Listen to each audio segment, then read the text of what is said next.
Assalamualaikum warahmatullahi wabarakatuh. Hai para pencinta catur dan para caturmania, selamat datang kembali di Legenda Catur Dunia. Kembali lagi kita akan mengotak-atik satu game dari turnamen Chess Champion Tour 2022 seri pertama Airthing Master. Sementara di hari pertamanya kawan, Ding Liren memimpin dengan perolehan $2.000 dari 3 kali kemenangan dan 1 kali remis. Ding Liren ini bermain di Cina dan perbedaan waktu antar negara kawan cukup berat bagi Ding Liren yang harus bermain pada dini hari. Tapi di hari pertamanya permainan Ding Liren sangat meyakinkan kawan dengan 3 kali kemenangan dan 1 kali remis. Dan kita akan mengulas satu game dari Ding Liren ini saat melawan Ramesh Babu Pragnananda asal India di babak ketiga, babak penyisian. Langsung kita ke atas papan. Dan pada game ketiganya ini Ding Liren pegang hitam. Pada game ketiganya ini Ding Liren pegang hitam dan Ramesh Babu Pragnananda pegang putih, bermain dengan pion E4, pion E5, dan kita temui permainan Italian game gajah C4. Ding Liren memilih variasi pertahanan 2 kuda. Kita tidak menemui langkah kuda ke petak G5 bermain dengan flat liver attack karena sangat jarang kawan. Adapun beberapa pemain level atas seperti Wesley So, Levon Aronian, tapi mudah kawan dipatahkan oleh hitam biasanya. Biasanya adalah pion D5 balasan oleh hitam dengan mengorbankan pion ini kawan. Hitam bisa melanjutkan dengan pion B5, kuda ke peta A5, dan hitam nanti akan mendapatkan jalur-jalur pengembangan perwira yang lebih cepat dengan mengorbankan pion D-nya tadi. Tapi kita tidak temui permainan flat liver attack. Di sini Pragnananda memilih jalur utama pion D3 dan gajah C5 bertransposisi ke bentuk Gyujo Pianissimo. Pada posisi ini, pilihan utama bagi putih, pion C3, rokade, kuda C3, gajah mundur ke petak B3 merupakan pilihan utama. Pragnananda memilih pilihan utama pion C3 dan pion D6. Dan pada posisi ini untuk melanjutkan langkah utamanya bagi putih kawan, langkah rokade merupakan pilihan utama. Terus gajah mundur ke petak B3 atau akhir-akhir ini banyak juga yang bermain dengan pion A4 terlebih dahulu.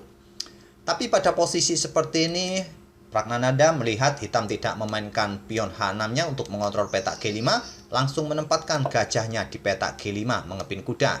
Diancam oleh pion H6 sekarang, gajah mundur, sekarang pion A5 oleh Ding Liren untuk mendapatkan penguasaan ruang kawan di petak B4 untuk menghadang pergerakan pion-pion putih sayap menteri. Pragnananda melanjutkan pengembangan kuda B ke D2, dibalas gajah mundur ke A7 untuk menjadi sniper kawan. Pada posisi ini barulah Pragnananda rokade pendek dan melihat pergerakan rokade pendek oleh putih, Ding Liren melakukan tekanan dengan pion G5, memaksa gajah mundur lagi dan mungkin diikuti nanti pion-pionnya ini siap didorong maju kawan. Mungkin tidak akan melakukan rokade, hanya tinggal bergeser atau kemana. Di sini dibalas dengan langkah rokade juga akhirnya dari Ding Liren. Selanjutnya pion A3 dibalas kuda ke H7 membuka akses bagi menteri untuk segera keluar. Dan di sini dijawab dengan pion H3 menghadang pergerakan pion ini untuk didorong maju. Dan Ding Liren terus memberikan tekanan dengan pion-pion sayap rajanya. Dan saat ada tekanan seperti ini kawan, lewat sayap raja, lewat sayap menteri, biasanya counter yang bisa kita lakukan adalah mendobrak permainan di pusat. Inilah yang dilakukan oleh Pragnananda dengan pion D4-nya. Ding Liren terus mendorong pion G4 dan pion H pukul pion G4 lanjut Pragnananda. Stockfish menawarkan gajah bergerak ke peta ini dulu kawan, mengancam menteri. Setelah menteri menghindar, kuda bisa lompat ke petak G5 menantang pertukaran. Mungkin hitam akan melanjutkan pion E pukul pion D4. Kalian bisa melanjutkan pertukaran kuda seperti ini. Setelah dipukul balik, kalian bisa melanjutkan raja bergerak ke petak H2 untuk memperkuat posisi pion-pion kalian. Kalaupun sekarang hitam memainkan pion pukul pion, kalian bisa pukul pion ini menggunakan menteri dan kalian mempunyai kesempatan untuk menyerang. Pada posisi seperti ini tadi kawan, saat pion G4 dimainkan oleh Ding Liren, Pragnananda menjawab dengan pertukaran pion dan dipukul balik mengancam kuda. Pragnananda tidak memindahkan kuda, dia memindahkan gajah dengan tempo mengancam menteri. Menteri menghindar, sekarang kuda mundur ke H2 untuk merebut pion hitam ini kembali. Di sini jawaban Ding Liren adalah pion E pukul pion D4 dan tidak dipukul balik menggunakan pion C yang merupakan pilihan terbaik. Pragnananda memilih langkah gajah E2, lebih memilih pion G4 ini. dan dimanfaatkan Dingliren terus mengambil pion-pion putih sayap menteri. Pion D pukul pion C3, tidak langsung dipukul balik menggunakan pion B yang merupakan langkah terbaik untuk mengontrol petak-petak gelap ini dari kemungkinan kuda bermanuver ke peta ini kawan. Tapi Pragnananda memilih langkah kuda ke C4, kembali melakukan langkah kesalahan. Dingliren terus melanjutkan perjalanan pionnya. Pion C pukul pion B2. Tidak langsung dipukul balik menggunakan kuda. Pragnananda lebih memilih memukul balik nanti menggunakan beteng B1. Dan Dingliren melanjutkan langkah kuda ke E5, menantang pertukaran kuda ataupun menjaga pion G4-nya dari ancaman para perwira putih ini.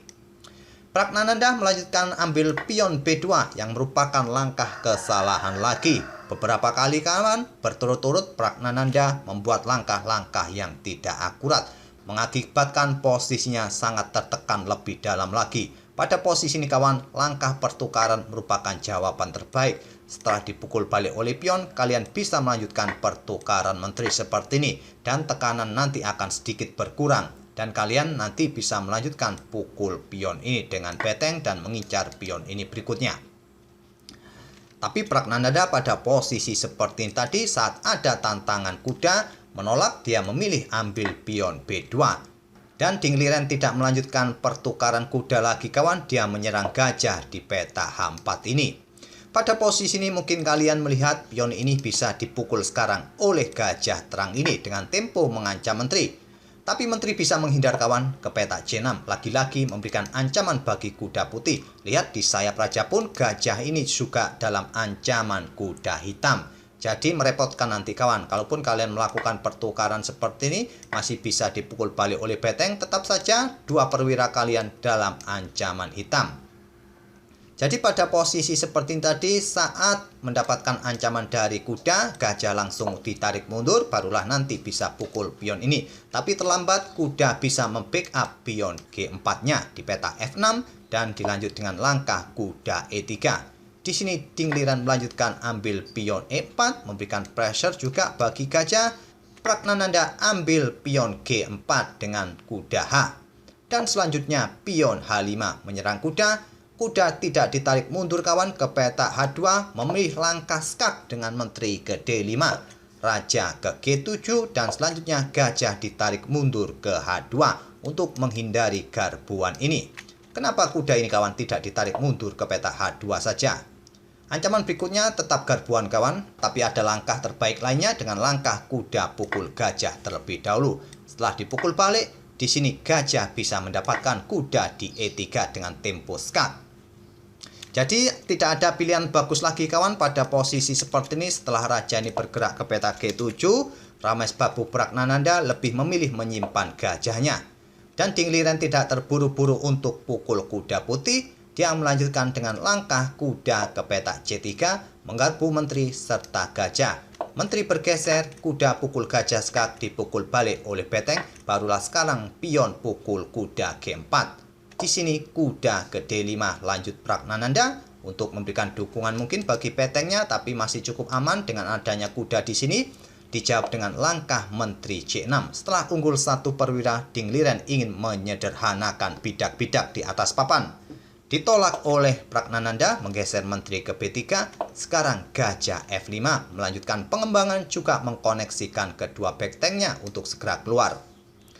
Pragnananda melanjutkan dengan langkah kuda ke E7, menantang pertukaran kuda, juga mengancam menteri. Dan di sini ditolak, menteri bergeser ke D7, mengancam kuda, di backup oleh beteng di E1, mendapatkan dukungan dua beteng kawan, merasa aman. Tapi inilah yang dilakukan oleh Dingliren di langkah berikutnya ini, melakukan pengorbanan gajah pukul pion F2 skak. Dipukul oleh beteng, kenapa tidak dipukul balik oleh raja? Karena ancaman bisa open skak kawan, dan menteri nanti akan tewas, bisa ke sini ataupun ke sini. Jadi dipukul balik menggunakan beteng, tapi yang menjaga kuda putih di peta E7 ini sudah berkurang, dan di sini kuda disikat oleh kuda. Pada posisi ini Pragnananda menyerah di langkah ke-32. Karena sudah kalah perwira kawan dan kalah pion, pionnya hanya tinggal 2, sedangkan Dingliren masih punya banyak pion, masih menyisakan 5 pion dan unggul 1 perwira. Oke, sampai di sini saya tidak akan melanjutkan langkah-langkahnya. Banyak sekali pilihan bagi putih untuk melanjutkan langkah. Bisa saja kalian bermain dengan brutal, pukul gajah, pukul kuda, pukul pion, yang merupakan langkah amburadul juga. Mungkin langkah yang wajar pada posisi ini adalah gajah bisa ditempatkan di peta F4, menteri mundur ke peta D1, bisa jadi pilihan bagi putih. Oke, itulah kawan salah satu permainan dari Ding Liren pada babak pertama melawan Ramesbabu Pragnananda. Dengan mudah Ding Liren mampu mengalahkan Ramesbabu Pragnananda di langkah ke-32. Semoga permainan dari kedua pemain ini bisa menghibur kalian dan kita akan bertemu di video-video berikutnya. Terima kasih. Wassalamualaikum warahmatullahi wabarakatuh.